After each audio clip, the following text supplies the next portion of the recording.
Last Friday यानी 13 जून से अचानक फिर से एक दुनिया में दो देशों की वजह से जंग की सुगबुगाहट शुरू हो गई। सुगबुगाहट क्या, कल ईरान के सुप्रीम लीडर ने तो बाकायदा ऐलान कर दिया कि अब वो इजराइल के खिलाफ जंग शुरू कर चुके हैं। सवाल ये था कि पिछले कुछ वक्त से सब कुछ ठीक ठाक चल रहा था, अचानक फ्राइडे लास्ट 13 जून को इजराइल ने क्यों ईरान पर हमला किया, अपने जेट अपने मिसाइल से क्यों ईरान के न्यूक्लियर प्लांट, उनकी आर्मी इस्टेब्लिशमेंट, उनके पॉलिटिकल इस्टेब्लिशमेंट, उन पर हमला किया, और क्यों सब कुछ ठीक ठाक चल रहा था तो ये हमला और फिर एक और जंग की दस्तक, वजह क्या थी। तो अगर आप थोड़ा सा पीछे जाएं, पिछले 2 साल में अगर देखें तो बहुत कुछ हुआ। इजराइल लगातार उधर हमास, हुती, हिजबुल्ला, इनके ऊपर हमला कर रहा था, इनके टॉप लीडरशिप को मार रहा था। फिर पलटवार भी हुआ कई बार। इस बीच में इजराइल के अंदर भी थोड़ा सा बेंजामिन नेतन्याहू को लेकर वहाँ की आवाम, वहाँ की जनता में थोड़ा सा गुस्सा भी था, बगावत भी थी, और ये भी लग रहा था नेतन्याहू को कि शायद अब उनकी कुर्सी चली जाए, अगला इलेक्शन न जीते। तो ये सब कुछ एक तरफ चल रहा था, उधर डोनाल्ड ट्रंप दोबारा प्रेसिडेंट बन गए, फिर से वॉशिंगटन में आए, व्हाइट हाउस में आए। जो एक्सपर्ट हैं उनके हिसाब से दिसंबर 2024 एक साथ कई फ्रंट पर लड़ाई, फिर खुद इजराइल के अंदर घिरना, नेतन्याहू को लगा कि कुछ करना चाहिए। जनवरी 2025 में वो व्हाइट हाउस जाते हैं, डोनाल्ड ट्रंप से मिलते हैं, और डोनाल्ड ट्रंप को वो बताते हैं कि कुछ करना है। डोनाल्ड ट्रंप ईरान पर हमले के खिलाफ थे, उनका कहना था कि जो न्यूक्लियर डील वाली बात है उस पर ईरान से भी बात होगी, तो ऐसा कुछ मत करो। लेकिन इजराइल ने भी अमेरिका को ठेंगा दिखाया और अचानक 13 जून को ये हमला किया। इस हमले को जस्टिफाई करने के लिए, यह बताने के लिए कि हमला क्यों किया, क्या वजह थी और उसकी शुरुआत कैसे हुई, तो असल में 2-3 शब्द हैं जो इस पूरी कहानी में आपके लिए सबसे अहम है, जिससे इस पूरे वॉर को आप समझ जाएंगे। एक शब्द है न्यूक्लियर डिटरेंस। न्यूक्लियर डिटरेंस, इस एक शब्द से सबसे ज़्यादा इजराइल घबराया हुआ था। न्यूक्लियर डिटरेंस असल में वो चीज़ है कि अगर 2 देश जिनके पास न्यूक्लियर बॉम्ब हो, तो फिर जैसे इंडिया और पाकिस्तान, तो अगर 2 देश जिनके पास न्यूक्लियर पावर देश हैं, बॉम्ब है, तो वो पूरी दुनिया ये चाहती है हमेशा वो देश आपस में न लड़ें। क्यों? उनके आपस में लड़ने से न्यूक्लियर वार छिड़ेगा, बर्बादी होगी, तबाही होगी। तो इसीलिए ये एक न्यूक्लियर डिटरेंस शब्द इस्तेमाल हुआ है, ताकि पूरी दुनिया की ये जिम्मेदारी बन जाती है कि जिन 2 देशों के पास न्यूक्लियर बॉम्ब हो, उनके बीच में लड़ाई ना हो, और उस लड़ाई को रोकने के लिए फिर एक समझौता किया जाए, बातचीत की जाए, और उसके ज़रिए उस लड़ाई को टाल दिया जाए। जैसे अभी ऑपरेशन सिंदूर के पास बात आपने देखा कि कैसे सीज फायर का ऐलान किया गया, क्योंकि पाकिस्तान के पास भी न्यूक्लियर है, हमारे पास भी न्यूक्लियर है। लेकिन अभी तक न्यूक्लियर डिटरेंस नाम की इस चीज़ से इजराइल आज़ाद था। क्यों? क्योंकि इजराइल इकलौता वहाँ पर ऐसा देश है, आसपास में अगर आप देखें, गज़ा, फ़िलिस्तीन, ईरान, लीबिया, और इन पर वो लगातार हमला करता रहा है, पर किसी देश ने रोका नहीं। क्यों? क्योंकि इनमें से किसी देश के पास भी न्यूक्लियर बॉम्ब नहीं है, इजराइल के पास है। तो यहाँ फिर न्यूक्लियर डिटरेंस की बात तो आती नहीं, क्योंकि एक देश जिसके पास न्यूक्लियर बम है और वो दूसरे देश पर हमला करता है जिसके पास न्यूक्लियर नहीं है, तो फिर कोई ख़तरा तो है नहीं कि न्यूक्लियर वॉर छिड़ेगा, एक इकलौता क्या करेगा। तो अभी तक ये था कि मिडिल ईस्ट में इजराइल किसी के ऊपर भी हमला कर दे, कोई इशू नहीं है। कहानी कहाँ ख़राब हुई? कहानी ये ख़राब हुई कि अचानक लगा कि ईरान शायद न्यूक्लियर बॉम्ब बनाने के बहुत करीब है। अब सोचिए कि अगर ईरान के पास न्यूक्लियर बम आ गया तो क्या होगा? ये न्यूक्लियर डिटरेंस होगा। यानी अगर ईरान भी एक न्यूक्लियर पावर कंट्री बन गया, इजराइल पहले से है, तो इन दोनों के बीच जब भी जंग होगी, पूरी दुनिया की जिम्मेदारी होगी कि इन दोनों के जंग के बीच में सुलह समझौता कराएं, इन्हें रोकें, क्योंकि न्यूक्लियर पावर कंट्री है और जंग भयानक होगा। तो मिडिल ईस्ट में इजराइल की धमक कम हो जाएगी। क्यों? क्योंकि इजराइल के पास अब पहली बार ऐसा होगा कि ईरान भी एक न्यूक्लियर पावर कंट्री है, तो वो उस तरीके से हमला नहीं करेगा जैसे फ़िलिस्तीन पे, लीबिया पे या बाकी देशों पे आसपास में करता है। क्योंकि एक न्यूक्लियर पावर कंट्री के ऊपर फिर हमला करना, जो ऑलरेडी न्यूक्लियर बॉम्ब है जिसके पास, ये सिर्फ दो देशों के बीच का इशू नहीं होता, ये पूरी दुनिया का इशू हो जाता है। तो इसीलिए इस न्यूक्लियर डिटरेंस शब्द से इजराइल घबरा गया, क्योंकि उसे पता था कि अगर ईरान के पास न्यूक्लियर बम बन गया तो फिर पूरी दुनिया कभी भी उसे ईरान पर हमला करने की इजाज़त नहीं देगी और मिडिल ईस्ट में उसकी धमक, उसकी धाक कम हो जाएगी, और वो वैसे ही हर वक्त घिरा रहता है। पहली चीज़ ये थी। लेकिन सवाल है कि सिर्फ न्यूक्लियर डिटरेंस से घबराया इजराइल या कुछ और उसके पास खबर थी? क्यों उसने 13 को ईरान पर हमला किया? तो जो ईरान पर हमला करने की उसकी वजह थी वो ये थी, फिर एक दूसरा शब्द आता है, न्यूक्लियर एनरिचमेंट। ये एक शब्द भी इस हमले की वजह बना, न्यूक्लियर एनरिचमेंट। शुरू से ही ईरान न्यूक्लियर पावर बनने की कोशिश करता रहा, ये दुनिया को पता है, और इसकी वजह से उसने बहुत सारी पाबंदियां झेली। अमेरिका ने भी उसके ऊपर पाबंदी लगाई, और फिर भी वो अपने इस मिशन में लगातार लगा रहा, क्योंकि ईरान चाहता है कि वो एक न्यूक्लियर पावर कंट्री बने। हालांकि दुनिया से वो कहता है कि वो पीस के लिए न्यूक्लियर प्रोग्राम को डेवलप कर रहा है। तो अब ये जो दूसरा शब्द आया, न्यूक्लियर एनरिचमेंट, इसका क्या मतलब था? इसका मतलब ये है कि न्यूक्लियर वेपन बनाने के लिए, सिर्फ न्यूक्लियर बनाने के लिए कोई भी चीज़, यूरेनियम की ज़रूरत होती है। यूरेनियम से ज़रूरी नहीं है कि आप सिर्फ बॉम्ब ही बनाएं, बिजली भी बना सकते हैं, मेडिकल के फील्ड में भी यूज़ हो सकता है, मतलब पीस, शांति और अच्छे कामों के लिए भी। लेकिन बॉम्ब बनाने में और शांति, बिजली बनाने में और मेडिकल इक्विपमेंट्स बनाने में बड़ा फ़र्क होता है। असल में जितने भी यूरेनियम है, ये आपको पता ही है कि मैंने इस पर डिटेल में एक सुना रखी है पहले कहानी। ये एक ऐसा तत्व है जो हमारी धरती पर प्राकृतिक रूप से पाया जाता है, यूरेनियम। अब यूरेनियम में एक 238 या U38 कहें, U238 एक यूरेनियम इस क्वालिटी की पाई जाती है, और दूसरा है uranium 235, U235, uranium for you. इसमें लगभग 0.7% ही यूरेनियम होता है जो 235 कैटेगरी का है। अब बिजली बनाने के लिए जो यूरेनियम की आपको ज़रूरत होती है, उसके लिए सिर्फ 3 से 5%, क्योंकि यूरेनियम एक रॉ पदार्थ होता है तो उसको एनरिच किया जाता है, उसको एडवांस तरीके से बनाने के लिए।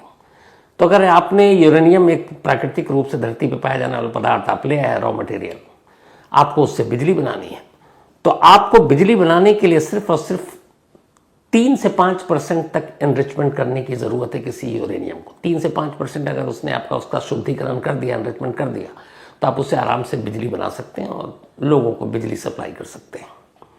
लेकिन अगर उसी यूरेनियम से आपको न्यूक्लियर बॉम्ब बनाना है तो 3 से 5% एनरिचमेंट की ज़रूरत नहीं, बल्कि बहुत ज़्यादा पड़ती है, वो है 90%। मतलब 90% उस यूरेनियम को शुद्ध करना है, जिसको 3 से 5% में आप बिजली बना सकते हो, लेकिन बॉम्ब बनाने के लिए चाहिए 90%। तो अब यहाँ पे इजराइल के हमले का क्या मतलब इस एनरिचमेंट को लेकर?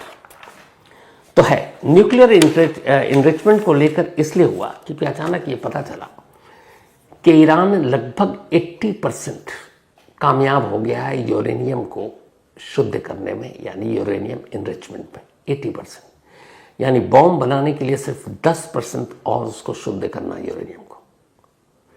कहाँ 3 से 5% बिजली के लिए, वो जो बताता है दुनिया को कि हम बिजली का यूज़ करेंगे, पीस के लिए यूज़ करेंगे। लेकिन जो इनसाइड स्टोरी थी, जो अंदर की खबर आई, वो ये थी कि अपने न्यूक्लियर प्लांट में जो यूरेनियम एनरिचमेंट का काम ईरान कर रहा था, वो 80% तक पहुँच चुका है। अब सिर्फ 10% की बाकी है। 10% कभी भी, बल्कि ये था कि शायद 15 दिन, महीने भर के अंदर वो कर ले और फिर वो एक न्यूक्लियर बम बना सकता है। तो अब एक ये भी खबर थी। अब क्या हुआ कि जैसे ये पता चला कि 80% एनरिचमेंट तक पहुंच चुका है, तो फिर उधर नेतन्याहू अपने लोगों से ही लगा कि सरकार न चली जाए। लगातार 2 साल की हार, जंग बड़ी खर्चीली चीज़ होती है, चाहे कोई भी लड़े। और इधर ईरान का ये इनरिचमेंट कि एक बार ईरान बन गया तो फिर ये जो न्यूक्लियर डिटरेंस वाली बात आएगी वो लागू हो जाएगा ईरान पर, और इजराइल फिर कभी ईरान पर हमला नहीं कर सकता। इसीलिए उसने इस जल्दबाजी में 13 जून को ईरान पर हमला कर दिया। इस हमले में बहुत सारे ईरान के टॉप सेना के जो कमांडर हैं वो मारे गए, न्यूक्लियर साइंटिस्ट मारे गए, कुछ पॉलिटिकल लोग मारे गए, और अब पलटवार चल रहा है ईरान की तरफ से। इस जंग का 5वां दिन है, नुकसान दोनों तरफ से हो रहा है। कुछ देर पहले ईरान के फॉरेन मिनिस्ट्री की तरफ से एक स्टेटमेंट आया जिसमें यह है कि 585 लोग इजराइल के हमले में मारे गए, ईरान के 1326 लोग घायल हुए हैं। लेकिन जो इंटरनेशनल रिपोर्ट है वो ये है कि जो ईरान के इस यूरेनियम या न्यूक्लियर प्लांट है उनको नुकसान नहीं हुआ, क्योंकि वो ज़मीन के इतने अंदर हैं कि खुद एटॉमिक एनर्जी के जितने एक्सपर्ट हैं उनका भी मानना है कि वहाँ तक जाकर तबाही करना बड़ा मुश्किल है। और ईरान को भी पता है कि ऐसा हो सकता है फ्यूचर में, तो उसने बहुत गहराई में अपने ये सारे प्लांट बना रखे हैं और 80% यूरेनियम एनरिचमेंट तक वो पहुँच चुका है, 10% बाकी है। अब इस जंग, तो क्यों ये जंग हुई है और क्यों शुरू हुई ये आपको बता दिया, इसकी वजह ये थी। अब सवाल ये है कि क्या होगा इसमें। अमेरिका कूदेगा तो क्या होगा? क्या ईरान की तरफ से फिर चीन और रूस, जो चूंकि दोनों साथ हैं, दोस्त हैं, वो आएंगे? क्या पाकिस्तान एक इकलौता मुस्लिम कंट्री पाकिस्तान है जिसके पास न्यूक्लियर है, लेकिन दूसरे देश के लिए पाकिस्तान न्यूक्लियर देगा ऐसी हिम्मत तो उसकी होगी नहीं। तो फिर जंग में क्या होगा? अब अगर इसको वैसे समझना है तो इस जंग की थोड़ी सी तस्वीर जो पिछले 5 दिनों में हुई और जो बर्बादी हुई। इजराइल की कुल आबादी है 90 लाख, 90 लाख वाला देश है, जबकि ईरान की कुल आबादी है 9 करोड़, मतलब इजराइल से 10 गुना ज़्यादा। ईरान की अगर रेगुलर आर्मी की बात करें तो 6 लाख है, और उनकी रेवोल्यूशनरी फोर्स की बात करें तो उसमें 2 लाख अलग है, तो 6 और 2 8 लाख ईरान के पास ये पूरी सेना की तादाद है। जबकि इजराइल के पास है 1.70, 1,70,000, मतलब इजराइल से 6-7 गुना ज़्यादा है, 5-6 गुना ज़्यादा ईरान के पास। लेकिन बात फोर्स की नहीं, आजकल लड़ाई जीती जाती है आपकी हवाई ताकत किसकी कितनी ज़्यादा मजबूत है। तो ईरान जिस तेज़ी से मिसाइल बना रहा है उस पर पूरी दुनिया की नज़र है। ईरान के पास 17,000 किलोमीटर प्रति घंटे से की स्पीड से उड़ान भरने वाली मिसाइल भी है जो 2500 किलोमीटर तक मार कर सकता है। कहते हैं कि ईरान के पास 2023 की एक रिपोर्ट है जिसमें यह है कि 3000 से ज़्यादा बैलिस्टिक मिसाइल है। अब 3000 से ज़्यादा बैलिस्टिक मिसाइल हैं और लगातार पर डे 100 मिसाइल दाग सकता है, ये एक रिपोर्ट है। लेकिन दूसरी तरफ इजराइल के बारे में हमेशा से ये मशहूर है कि इजराइल का एयर डिफेंस सिस्टम बहुत मजबूत है और जितने भी मिसाइल हों, रॉकेट हों, इजराइल उन्हें गिरा देता है। एक आयरन डोम का नाम आप लोगों ने सुना होगा बार बार। असल में इजराइल के पास 3 तरह के एयर डिफेंस सिस्टम हैं जो इंटरसेप्ट करते हैं दुश्मनों के मिसाइल को या फिर रॉकेट को और उन्हें हवा में ही मार गिरा देते हैं। लेकिन अभी जो ईरान ने पलटवार किया उसमें आपने देखा होगा तेल अवीव की तस्वीरें, बिल्कुल गाज़ा की तस्वीरें दिखाई दे रही थी। ऐसे बहुत सारे ईरान के मिसाइल तेल अवीव जो इजराइल की राजधानी है वहाँ पर जाकर गिरे और उन्होंने तबाही मचाई। तो यहीं से ये सवाल उठा कि क्या इजराइल का एयर डिफेंस सिस्टम नाकाम हो गया या वजह कुछ और है। तो मैंने शुरू में कहा कि हर जंग में खर्चा बहुत होता है। असल में 3 तरह के ऐसे एयर डिफेंस सिस्टम हैं जो दुश्मनों के मिसाइल या रॉकेट या ड्रोन को मार के गिरा सकते हैं। इनमें से पहला है ड्रोन को गिराना। अभी इंडिया पाकिस्तान के बीच में आपने देखा होगा बहुत सारे ड्रोन हमारी तरफ से गए, बहुत सारे ड्रोन उनकी तरफ से आए जिन्हें हमने गिराया। लेकिन ड्रोन की प्रॉब्लम है, एक ड्रोन की प्रॉब्लम यह है कि ज़्यादा दूरी पर अगर ड्रोन को भेजना है तो उसमें वक्त बहुत लगता है क्योंकि ड्रोन की स्पीड कम होती है। अब ईरान और इजराइल का जो बॉर्डर है, जो सीमा लगती है, वो आसपास में ऐसे नहीं है जैसे हम और पाकिस्तान है। 2000 किलोमीटर का फासला है ईरान में और इजराइल की सरहद में, और जो सबसे नियरेस्ट उनका जो बॉर्डर लगता है वो 1000 किलोमीटर। बीच में और एक दो देश आते हैं, तब पार करके इजराइल है या इधर ईरान है। तो अब दूरी 2000 किलोमीटर है और नियरेस्ट 1000 किलोमीटर का बॉर्डर लगता है। अब अगर किसी एक ड्रोन को ईरान इजराइल भेजे या इजराइल ईरान भेजे, तो आराम से उसमें आप मान के चलिए कि 1-1.5 घंटा तो लगेगा ही। अब 1-1.5 घंटा काफ़ी वक्त होता है उसको पता करके और उसको मार गिराने के लिए।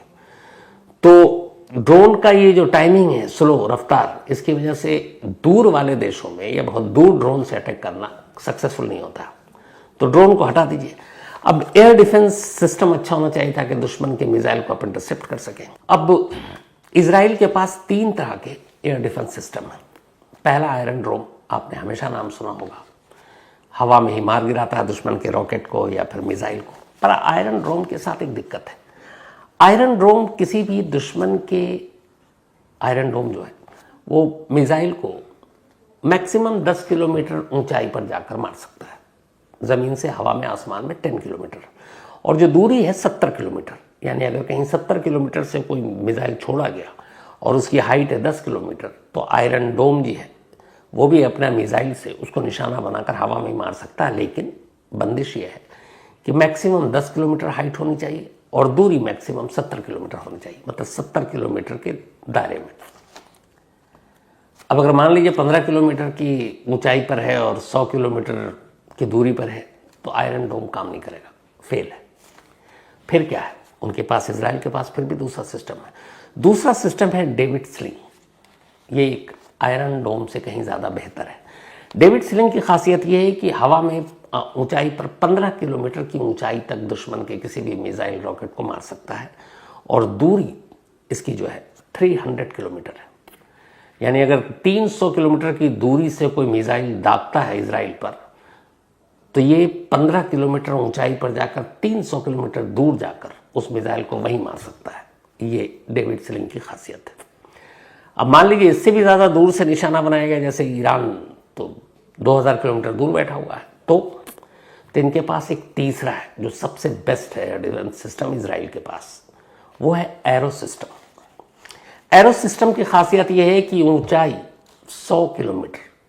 ये देखिए कि आयरन डोम 10 किलोमीटर मैक्सिमम ऊंचाई पर, डेविड स्लिंग 15 किलोमीटर, लेकिन जो एरो सिस्टम है ये आसमान में ऊंचाई पर ज़मीन से 100 किलोमीटर ऊंचा उड़कर दुश्मन के किसी भी मिसाइल को मार सकता है। अब 100 किलोमीटर मतलब ये हुआ कि ये माना जाता है कि 100 किलोमीटर के ऊपर फिर धरती के एरिया में नहीं आता, वो स्पेस हो जाता अंतरिक्ष, तो अंतरिक्ष तक जाकर मार कर सकता है एरो सिस्टम।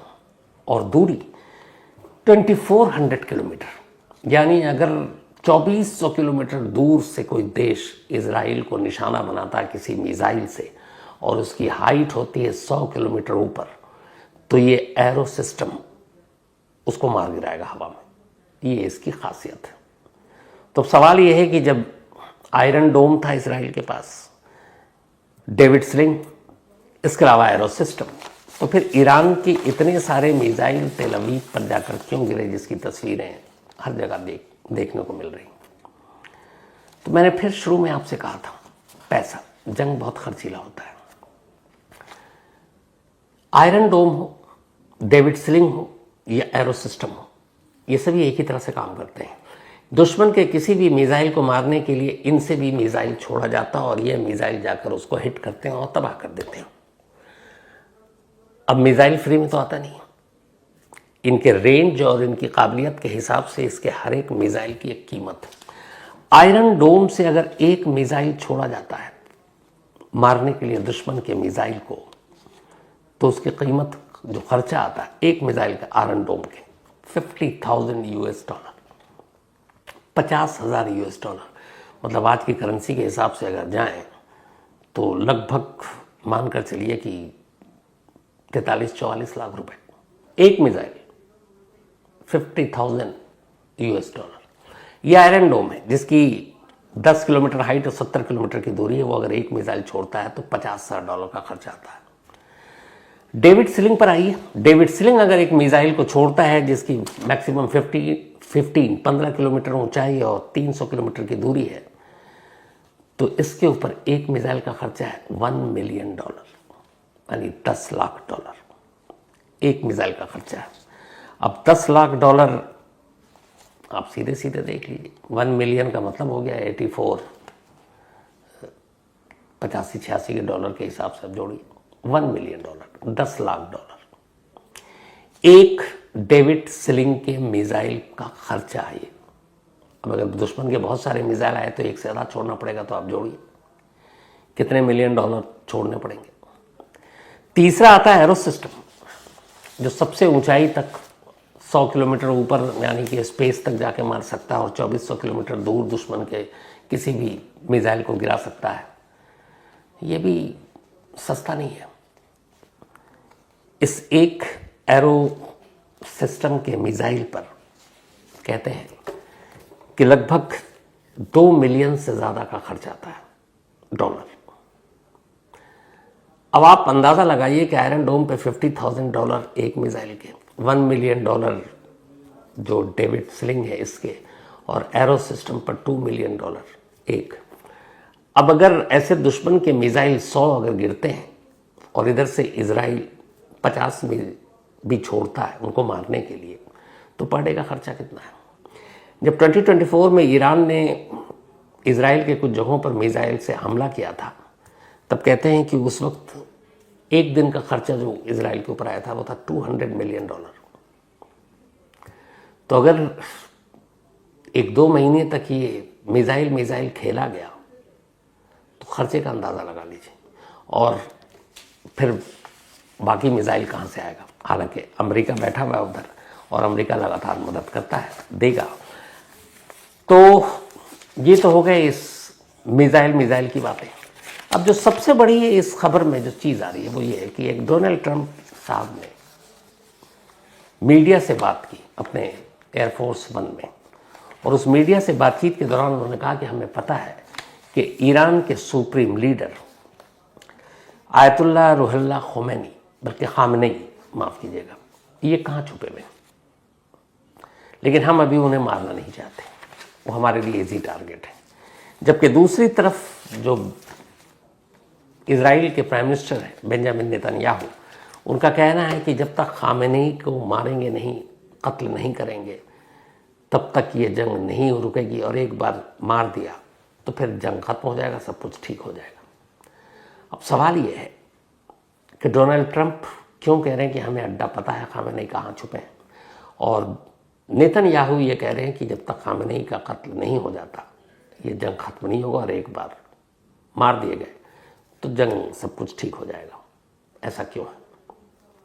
इसकी वजह है 1979 से पहले ईरान में राजा पहलवी राजवंश था। इस कहानी आपको डिटेल में सुनाई है। उसके बाद इस्लामिक क्रांति आई। उस इस्लामिक क्रांति की उस वक्त जो अगुवाई की थी वो आयतुल्लाह रुहुल्लाह खोमेनी साहब ने की थी, जो ईरान के सुप्रीम लीडर हुआ करते थे, और तब वो ईरान के बाहर रहकर इस मूवमेंट को चला रहे थे। 79 से पहले ईरान और इजराइल में भी दोस्ती थी, पश्चिमी देशों से भी थी, क्योंकि राजा पहलवी के शासन में वहाँ वेस्टर्न कल्चर पूरा था। लेकिन जैसे ही इस्लामिक क्रांति आई, उसके बाद पहलवी फैमिली को भागना पड़ा, तो फिर ईरान में एक इस्लामिक हुकूमत बनी, और तब वहाँ ये हुआ कि जो भी सरकार होगी, लेकिन वहाँ का एक सुप्रीम लीडर होगा जिसका कंट्रोल आर्मी पर होगा, हुकूमत पर होगी, हर चीज़ पर होगी, और वही सुप्रीम लीडर होगा, यानी ईरान की किसी भी फैसले का मेन जिम्मेदार वो होगा, और वो कोई विद्वान होगा या धार्मिक लीडर। तो पहली बार चुना गया ईरान के सुप्रीम लीडर के तौर पर आयतुल्लाह रुहुल्लाह खोमेनी को। 1979 के बाद 10 साल तक वो रहे। 1989 में खोमेनी की डेथ हो गई।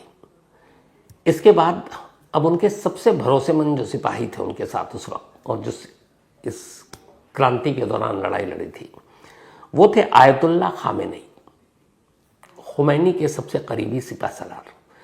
तो जब 89 में डेथ हुई, उससे पहले ही आयतुल्ला खुमैनी ने ये ऐलान कर दिया था कि मेरे उत्तराधिकारी आयतुल्ला खामेनी होंगे। और जब वो सुप्रीम लीडर थे खुमैनी, तब ये प्रेसिडेंट हुआ करते थे ईरान के। उसके बाद उनकी मौत के बाद फिर खामेनी सुप्रीम लीडर बन गए और पिछले 36 सालों से ईरान में वो एक सुप्रीम लीडर के तौर पर ही काम कर रहे हैं। इस वक्त उम्र करीब 86-87 साल हो गई उनकी, मतलब बहुत ज़्यादा बुजुर्ग, लेकिन ईरान के अब भी सुप्रीम लीडर हैं। अब एक चुनी हुई सरकार और वहाँ के एक सुप्रीम लीडर, और उसको एक देश कहता है कि हमको मारना है, और डोनाल्ड ट्रंप ने ये कहा है कि हमें पता है वो कहाँ है। लेकिन जब इजराइल ने ये कहा और कई सुप्रीम लीडर के करीबी लोगों को निशाना बनाया गया, मैंने जैसे बताया कि वहाँ की मिलिट्री या फिर पॉलिटिकल इस्टेब्लिशमेंट के बड़े बड़े लोगों को, वहाँ की खुफिया एजेंसी के लोगों को, वहाँ के न्यूक्लियर साइंटिस्ट को मारा गया, तब अमेरिका ने वीटो का इस्तेमाल किया और इजराइल से कहा कि नहीं, आप खामेनी को नहीं मारेंगे। उसकी वजह यह थी कि आयतुल्ला खामेनी ने अभी तक कभी अमेरिका पर हमला नहीं किया, अमेरिकी किसी इस्टेब्लिशमेंट को निशाना नहीं बनाया, अमेरिकी एम्बेसी, अमेरिकी लोगों को निशाना नहीं बनाया, तो कोई सीधा अटैक कभी अमेरिका पर नहीं किया है। तो इसीलिए डोनाल्ड ट्रंप को ये लगता है कि जब सीधा अमेरिका से कभी कोई पंगा हुआ नहीं, कोई हमला किया नहीं, तो फिर क्यों वो इजराइल के इस काम में साथ दे, और इसीलिए वीटो लगा दिया और इजराइल से कहा कि आप खामेनी को नहीं मारो।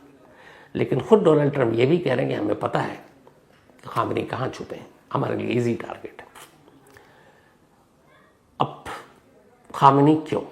तो उसकी वजह यह है कि इजराइल चाहता है कि ईरान में 1979 के दौर का पहले का के जो शासन या हुकूमत थी वो लौटे, जो इजराइल के लिए फ़ायदेमंद होगा।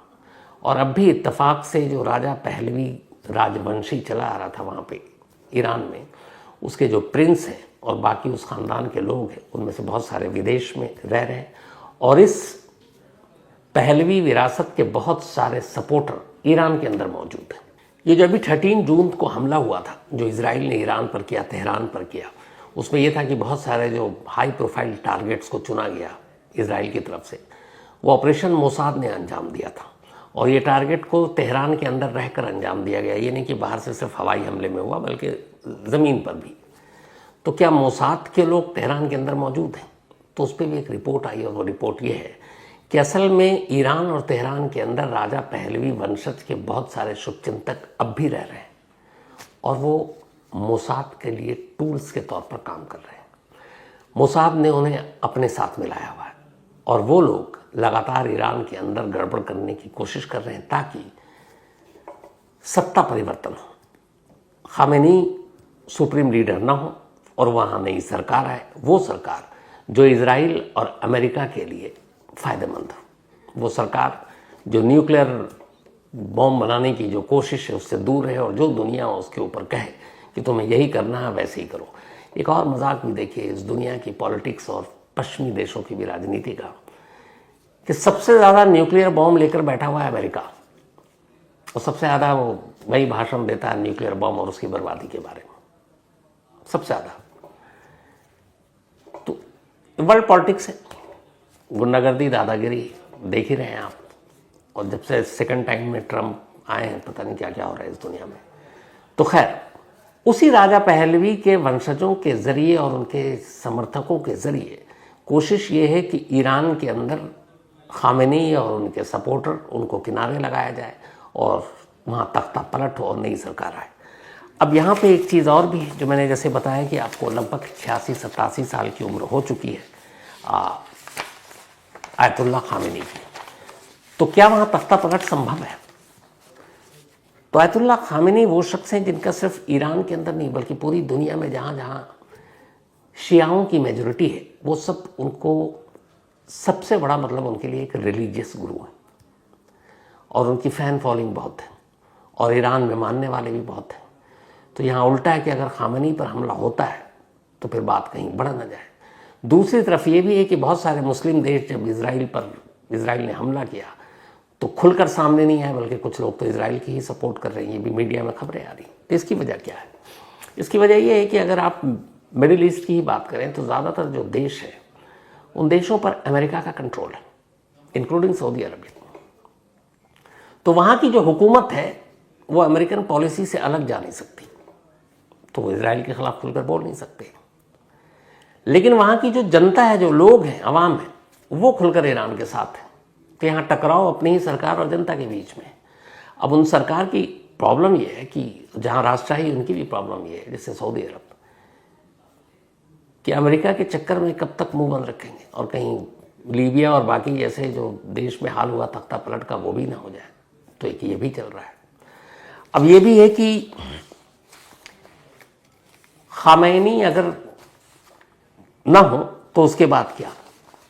तो ईरान में एक सुबगाहट ये भी है कि आयतुल्लाह खामैनी के बाद उनके बेटे को अगला सुप्रीम लीडर बनाने की तैयारी चल रही है और बहुत मुमकिन है कि शायद ऐसा हो जाए।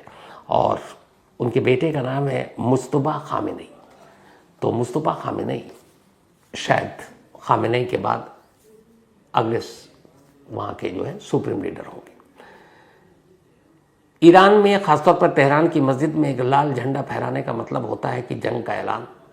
अब ये क्यों है, तो मैं देख रहा था कई जगह पर, ईरान असल में वो देश है, बड़ा ये मतलब मुझे भी हैरानी हुई थी ये पढ़कर, लेकिन वो देश है जो पहले अपने देश को रखता है और बाद में अपने धर्म को।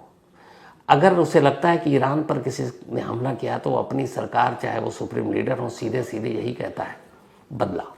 और उस बदले की निशानी है वो लाल झंडा। और शायद यही वजह है कि मंगलवार को आयतुल्लाह खामेनी ने ऐलान किया कि जो इजराइल ने शुरू किया, अब ये हमला नहीं, ये जंग है और अब ये जंग चलेगी।